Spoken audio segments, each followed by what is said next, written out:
पौराणिक कथानुसारे जेबे महादेव माता सतींकर वियोगकु सह्य न करि पारि ध्यान रे लीन थिले सेतेबेले देवता माने कामदेवंकु तांको ध्यान भंग पई पठाइले।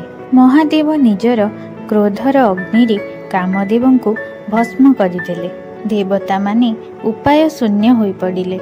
सेतेबेले देवी सतींक जन्म हिमालयर राजांक पुत्री पार्वती रूपरे होई सारिथिला। देवी पार्वतींकर विवाह योग्य बयस होई सारिथिला।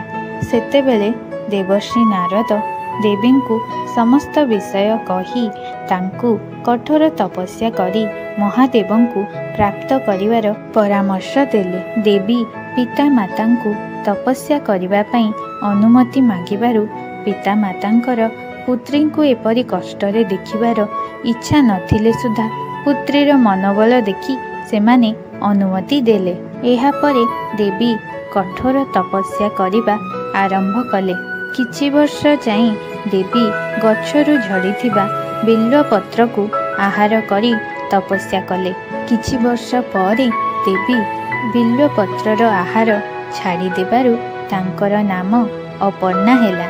एहा परे देवी जल और खाद्य आहरण संपूर्ण त्याग करी हजार हजार वर्ष पर्यंत कठोर तपस्या कले। एहा द्वारा देवींक शरीर क्षीण होईगला। देवींकर एपरी अवस्था देखि तांको पितामाता और समस्त देवता बहुत दुखित हेले। शेषरे देवींकर दृढ़ मनोबलर जय हेला। देवींक तपस्या रे संतुष्ट होई महादेव तांकु विवाह करिवार प्रतिश्रुति देले। एहा परे देवी पार्वती निज गृह को फेरिले। खूब आडंबरर सहित विवाहर आयोजन आरंभ हैला। विवाह दिन प्रभु महादेव समस्त देवता गण प्रेत भूत कंकाल आदि को धरी बरजात्री रे बाहरिले। माता पार्वतींक घरे बरजात्री जाई पहुंचिला। देवी पार्वतींकर माता महारानी मैनावती महादेवंकर वंदापना करिबा पई आसिले। से देखिले महादेव नंदींक उपरे विराजमान करिथिले। तांको शरीर रे भस्म लेपित होइथिला। तांको सहित अति भयानक बरजात्री गण थिले। महादेवंकर बरजात्रीर एपरि भयानक रूप देखि देवी मैनावती मूर्छित होइगले। जेतेबेले देवी मैनावती सुस्थ हेले से एपरि पुरुषंक हाथ रे निज पुत्री को देवा पई मना करिदेले। एपरि परिस्थिति रे माता पार्वती देवी चंद्रघंटांकर रूप धारण कले।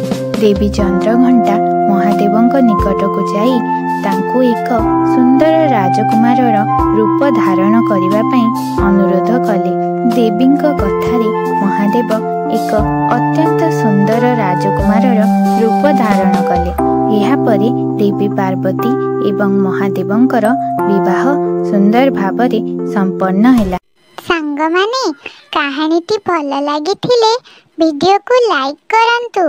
आहुरी एमिति भल भल कहानी देखिबा पई चैनल को सब्सक्राइब करंतु। आउ हाँ, बेल आइकन को प्रेस करबाकू भूलंतु नाही। कहानीटी पूरा देखिथिबारु धन्यवाद। जय जगन्नाथ।